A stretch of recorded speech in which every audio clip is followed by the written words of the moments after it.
You know what it is. It's your man's Big Mitch. And I'm oh so sick from 106. Much love to the 030s, Vegas Suns, and the 101s, Eastside 28, the Meadows, Vegas Chronicles. Which you know, the big old man. Sideways with it. Don't act like you don't know me. You know what it is. Those will be 22's rims. What's going on with y'all today?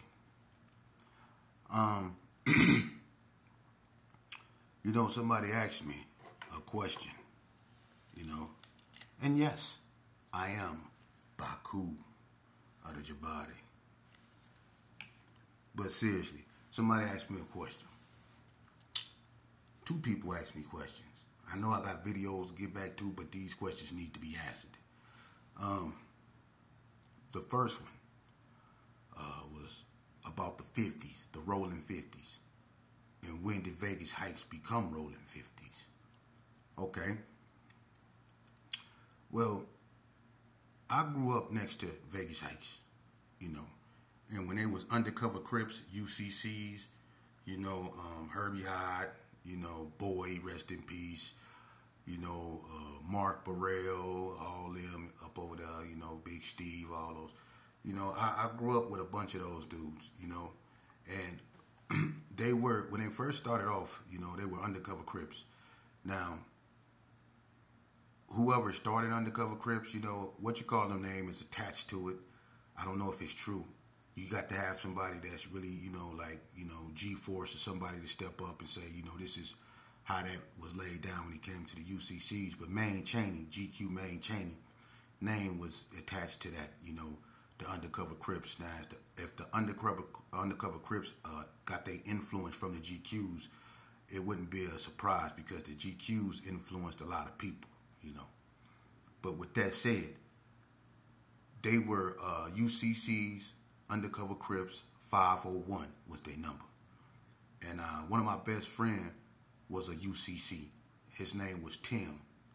Tim got killed in 1988 by Mark McElmo. But that was what Mark went to the pen for killing Tim. That was my partner, and Herbie Hyde from undercover Crips. Everybody know black ass, funny ass OG Herbie Hyde. He was in Elko with us, was the only Vegas Heights dude really up in Elko for a very long time. But he was serious with his cripping. Everybody remember Herbie Hyde. He was cool, but he was cripping. But the UCCs, being a gang, to me, they wasn't really like, vicious, they wasn't like the War Babies, they wasn't like the BTDs or nothing like that. They wasn't the violent element of that, but they had people like, Big Dave Hall used to stay up over there, but he hung out in the G's, but Vegas Heights produced some reputable dudes. But them as, being UCCs, they wasn't really known for just being treacherous. Not saying that they went with the function, but they wasn't known for being treacherous like that. Now, what happened was, back in 1989, it was a lot of stuff going on, man. And one thing that was going on in particular was the Gerson and Donna Street Alliance. It was real strong. It was probably at its strongest in 89. We was really wreaking havoc on Vegas. In 89 is when we celebrated El's birthday with the Donnas. And that relationship caused a lot of people, other gangs that was anti-Gerson or anti-Donna to link up. And one of the first gangs to do that, was the 50s and the 60s. See, the 50s and the 60s linked up. The 50s, like G-Force, Mun, Horn, his brother D, Tanico, Kiki Low, Big Steve, Rock, Mark Burrell, the Twins, Moosey Montana, Marty. It's a whole bunch of them. You know what I'm saying? There's a lot of them. Tyrone Givens. It's a bunch of Roach Clip, C Clamp, Light Pole. it was quite a few of those dudes up over there, you know, and it's some I ain't mentioned. But, you know, when they revamped themselves up under really G-Force really revamped them. Van and all them, his little brothers, you know, they started, you know, really getting active out there. And it was in response to what the Gersons and the Donnas was doing. So what made the alliance with the 60s and the 50s, you know, certified is they had a football game. And this was in 1989. And it was in Circle Park. And at this football game, Drive-By and Al Wack, rest in peace. You know, this is how Drive-By got his name. James. He got his name in 1989 from doing a drive-by at Circle Park when the rolling 60s and the 50s was out there having a football game and the 60 females bust on Al Wack and Drive-By. But instead of them driving off, they just continued to circle the park. And that's when Drive-By sprayed the park up. They got caught. Drive-By ended up going to Elko for that. And that's how he got that name, Drive-By, for spraying that park up. It was DK to him and the females blowing on Al Wack and Drive-By. But at that football game, that was the first, you know, signs of us noticing the connection between Vegas Heights and the 60s. Then all of a sudden, now I don't know if it was a ceremony. I don't know what they did, but all of a sudden, we started hearing rolling 50, a hand in a fist. Like, what the hell is that? You know, and one day, it was like early in the morning, and I was the type of dude that liked to get up, you know what I'm saying, and one of the things I did was made me a egg and bacon sandwich or something, you know what I'm saying, and walked to the store and got me a 40. And when I went to the store this time, I fell up in there. I went to the back to give me a 40. Shit, G-Force, Tanico, Kiki, and a few more came up in there, about 7 deep, 50s, right? I ain't tripping because we always go up to McNair's. Hell, we grew up at that arcade right there that used to be the Cotton Club. We all grew up in that arcade. The BTDs used to be in there. The CCGs used to be in there. The Gersons used to be in there. And Vegas Heights used to be in there. We all used to be in this arcade, so we grew up together. We all used to be at McNair's Quick Check, so every time we passed each other, it wasn't no skirmishes or nothing like that. But on this particular day, I guess they decided that they was really with the rolling car. Because this is how I got introduced to it. I was back there getting me a 40. They mob in the store. And as soon as they mob in the store, they come back there. Me and G-Force, I grew up with him on Blankenship. He remember my grandma stayed in a greenhouse. He know my aunties, Tammy and Gail, and Corey. I grew up with him and Tyrone them on Blankenship. Alright? So my thing was, I always knew him. And I never had no issue with G-Force. Or Van, or his brother Boy, rest in peace. I never had no issues with them. But on this particular day, he really in his crippin', you know. So he come back there, he stand next to me to get a 40, and he go look at me, and he go tell me to get my herb ass out the way. Like, nigga, get your herb ass out the way. Nigga, who you talking to? It's finna be a motherfucking issue over here. You know what I'm saying? Because I was finna grab that, the 40 I had a hold of, I was finna slap him with it. But then I seen Tanico hit the corner. Then Kiki hit the corner. And then it was, then all that just went out the window. They had the advantage. So I was like, I got quiet. Yeah, I did what I was supposed to do. I ain't have my thumper. I got quiet. So they came back there. And you know, one thing about Tanico, he kind of resembled Ludog. You know, and a lot of people used to get Tanico and Ludog mixed up. And when I seen him, I thought, I swear to God, the way his curl was, the way he walked, Ludog kind of knock-kneaded. You know what I'm saying? The way he looked like Ludog, and I could have swore that was Ludog, and he had on all black. So I'm thinking, that's Ludog. You know what I'm saying? So I walked up to Ludog, and you know, I thought it was Ludog. I tried to give him a cake. That dude threw a big-ass 5 up at me. Nigga, 50 Crip. That's when I really started hearing that, you know, like 50 Crip. What the fuck is that? And then, you know, while I'm thinking, what the fuck is that? Somebody bombed on my motherfucking ass, right? And we back there tussling. Well, they was tussling, and I was trying to get away. You know what I'm saying? I came up out of there with scratch marks on my chin from them trying to get a hold of me because they didn't snatched all my clothes off. I didn't got up out of all that.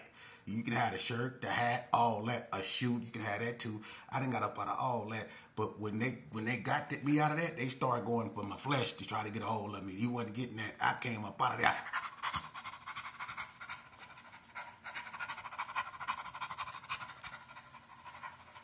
I was gone. I'm just keeping it real. I was gone. I was gone. Now, I ran way over there to carry arms. And that's when I seen Al Wack. Rest in peace. Wack. Me and Wack, we went over Bread House. And that's when I got that 223. And that's when I did what I had to do. I already did a video on that. But somebody asked me when the 50s come out. They came out in 1989. And they came out because they formed an alliance with the Rolling 60s. And they start calling themselves Rolling 50 Crips. They went from 501 UCCs. They went from a bunch of dudes that wore Chuck Taylors and 501 Levi jeans and white t-shirts. Because that was their uniform back in the days. Their number was 501, so they wore 501 blue jeans. And they wore Chucks and white shirts. You knew that was a UCC, an undercover Crip. That was their gear. Just like the GQs, they wore coats that say GQs don't bullshit. It was a bull on there. And everybody knew them was GQs. Just like if you seen a long line of LTDs, you knew them was Ace of Spades. Or if you seen somebody with a red shirt on and they had like a skull on it with a red rag and a joint in his mouth, that was a Paru. That was a Paru. For real. Or if you seen somebody with a Playboy bunny insignia up on them, you know what I'm saying? Whether blue or red. If it was blue, it was Wrigley Stacy. If it was red, it was the PBs. But you normally seen the red one. That was the most prominent. Everybody has certain ways of dressing. And a lot of people didn't know this. The GQs had a uniform too. Other than the GQs that had the coat. They used to walk around in trench coats with cue balls. White cue balls. Pool balls. You knew them was GQs. They had cue balls. White cue balls. They used to walk around with them in trench coats. For real. Everybody had like, you know, they some form of a dress code or something to let you know what they was. But when the 50s became in alliance with the 60s, it kind of brought them back. And we started having like skirmishes with them. They blew on Boonch. They pistol whooped, who was that? Kurt. I think that was Kurt. Web Dog and somebody else went over there to buy some weed. And they pistol whooped them and robbed them. And, you know, we had to go over there and get into it with them, you know. And the G-Force drew down on the nigga at Sugar Hill. You know what I'm saying? Caught us up there buying, you know what I'm saying, trying to buy some liquor. He drew down on us up there. So we've been having skirmishes with him on and off. You know what I'm saying? I had to go over there and blow him a couple times. They tried to knock me down going home. You know what I'm saying? So it was skirmishes. We had a fight, you know what I'm saying, like a battle royal in the middle of Martin Luther King in the streets. We was fighting all in the streets with them cats. You know what I'm saying? When they got with the 60s, you know what I'm saying, they started pushing a rolling car line. You know what I'm saying? They was really pushing it. And they wasn't no pushovers because they'd get at you. You know. Now, that's with the 50 Crips, you know what I'm saying? So, but anyway, I was asked another question I'm asked. And this question was asked, when did I decide to change? Well, when and where did I exactly? I was always a work in progress. I guess I could say I made my definitive change. Really, I started not being who, you know, I was when Brett got killed, and I sat in the gym and cried like that. I was done then. That's why I started acting the way I was. It was like it was nothing else. I was like, for me to get out of prison and him not being there, I know how that sound now, man, being a grown-ass man, but back then I was banging. And when they killed my mentor, I was messed up. And that's why I just went Rambo and was just tripping on everybody. I ain't love nobody. But when I decided to really give the game up, because I almost got caught up in the abyss of self-destruction, I almost got lost in limbo of being in and out of the infirmary. Them people tried to cabinet on me, man. They had me on every type of psychotropic drug to address my behavior that they could possibly put me on. I've been 4-pointed in a pamper with a camera pointed at me for 3 days. I done been in every hole, you know. But one day, I'll be honest with you, you know, one day, man, once I started seeing people with life sentences go home. For real. And I think this was really in 2004 and 2005. I think 2004, 2005, when people started going home, when people started getting pardons, when Kenny Gwynn was the governor. I don't think no other governor let out that many people other than Kenny Gwynn. Kenny Gwynn let out so many people. And it gave me like a new look on the possibility of what could be like freedom. Even though I had them type of sentences, but these dudes had lives without, and they was going on. And so there was something that just started to nick at me, whether that was maturity knocking on the door or whether it was common sense being, you know, embraced. But it was a point, and it was at NNCC when I made up my mind. That's when I went back to school, and I did it legally blind. A lot of people didn't know. I've been legally blind a long time. I've been legally blind a long time, but I fight like I don't. I fight like I ain't, because my other senses are real acute. So, you know, I use my disadvantages and I used them to my advantage because people didn't expect me to go to school legally blind and do what I did. Not only did I get my high school diploma, I actually went to college and I got 12 college credits. I studied sociology, video as an art, and I studied something else. But I got 12 college credits. They took the grant because I was too old, and they took the grant from me. But I would have excelled in that, so I started studying on my own, and just by me educating myself and developing a thirst for knowledge, them books took my mind out of prison and placed them other places, and it introduced me to people that was in similar situations as me, you know, that overcame unfathomable obstacles, man, for real. I read about people who rose to power, you name it, from Mussolini to Hitler, Attila the Hun, Octavius, Julius Caesar, the Byzantine Empire, from Nathaniel Turner, from Baby Doc in Haiti, you name it, from Cecil Rhodes to King Leopold, from the Bolshevik revolutions, from the Cuban Missile Crisis with JFK and Nikita Khrushchev, from the war against the Bolsheviks and the Mensheviks, from Lenin coming out of exile in 1919. I took my mind out of prison and I placed it everywhere, like in the Byzantine Empire, eastern of the Roman Empire. I studied about people like Catherine the Great, William Cooper, you know, Voltaire, the great philosopher. I studied in Afrocentrics and Eurocentrics. I studied people like William Wundt and Sigmund Freud, B.F. Skinner, and the behaviorist. See, I became, let's just say, I was unqualified to be in prison anymore. That's when I knew that was nothing I can do, because they had my body contained, but my mind was in Paris. My mind was at D-Day, the Bay of the Pigs. My mind was in revolutions. See? And I was able to go in front of them and reclaim my individuality, meaning I had a gang hearing. And I went in there with everything, and it had my past. Everything I did in my past. See, they love whooping you with it. But I reminded them of an individual named David Dukes. See, that's why you should learn history. See, I reminded them of an individual, and Nathan Bedford Forrest, the original Grand Wizard of the Ku Klux Klan. Nathan Bedford Forrest, ex-Confederate general. Led one of the most bloodiest I don't even want to get in that. But anyway, see, people like him, you find his name on schools. And then people like David Dukes, the Grand Wizard of the KKK over there in Arkansas. See, this guy was able to wake up one day and say, you know what? I don't think black people are monkeys or niggers or all that. No.